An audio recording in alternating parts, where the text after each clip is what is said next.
Welcome back. Right now we have award-winning photographer David Winegar here on our couch today. He is from Park City and just won an incredible award. If you have not seen his photographs, they are amazing. A lot of talent right here.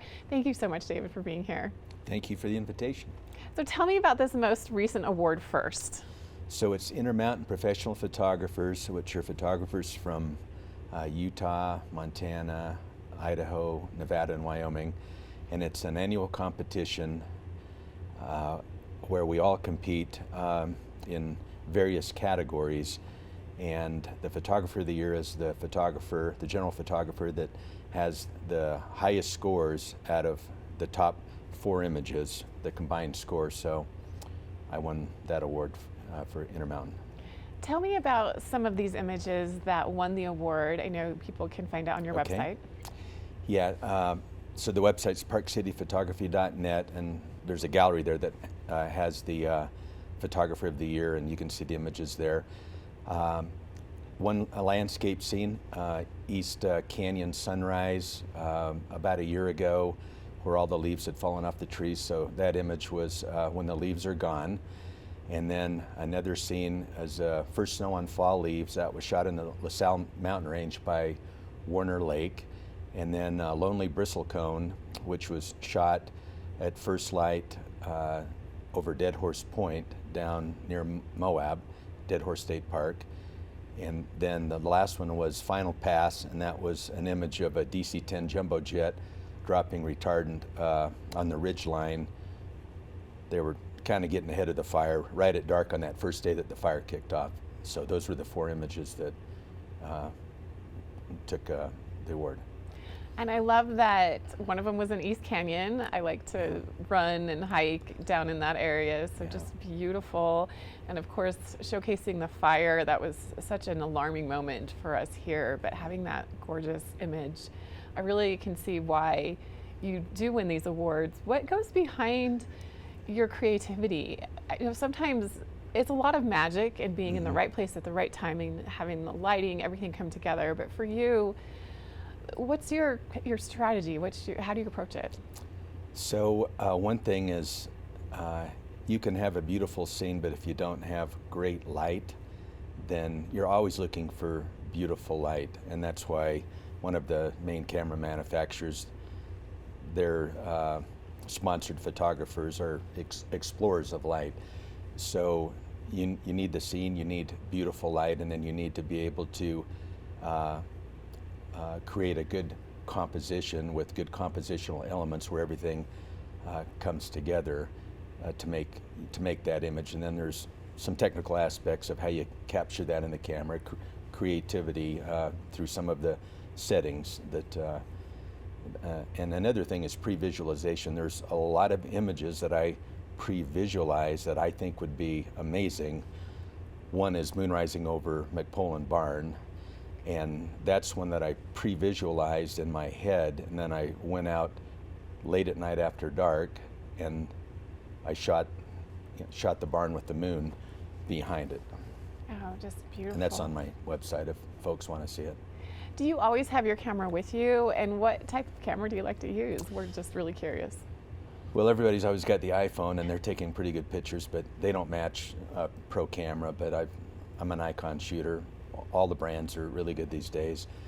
I just finally upgraded to the Z9 mirrorless, but one thing I want to emphasize is it's really not that much the camera. It's the technique and the expertise.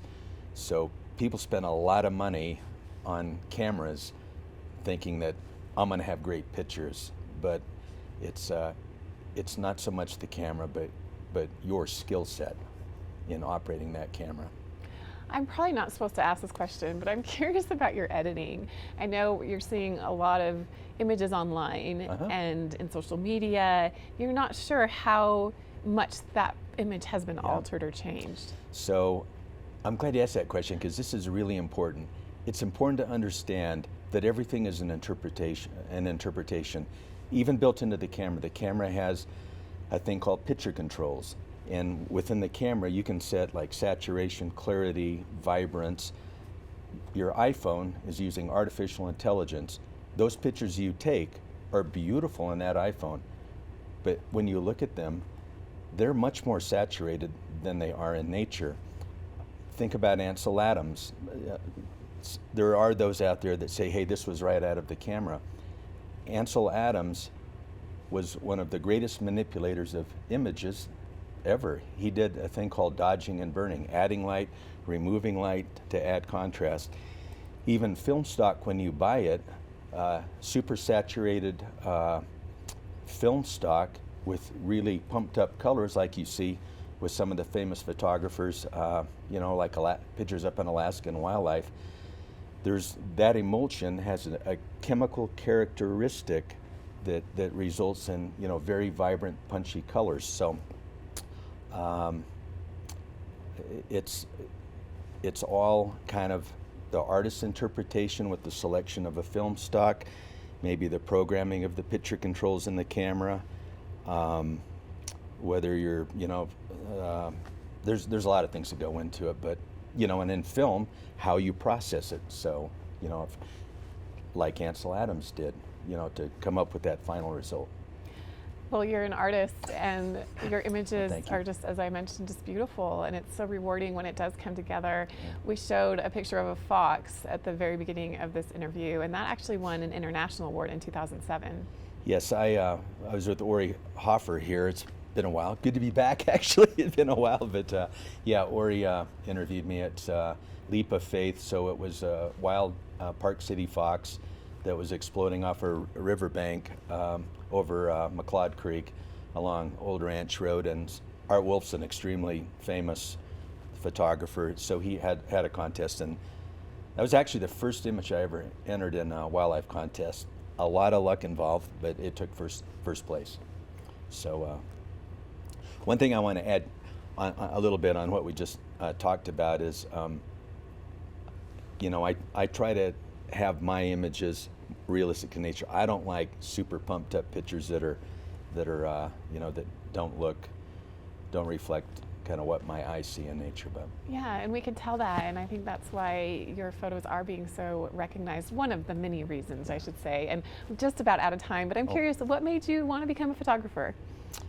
I think it's just wired in my DNA. My father was passionate about photography, and I'm very, very visual, and I'll be with people, I'm like, man, like, look at those clouds, and we can be in a car and they're kind of oblivious to it, and I'm like, that like is amazing, like, look at that. So it's just, I think it's just kind of how I'm wired. Do you remember the first photo you took? I don't actually. I was taking photos when I was, you know, a little kid, so I've been seriously engaged in it for about 20 years now.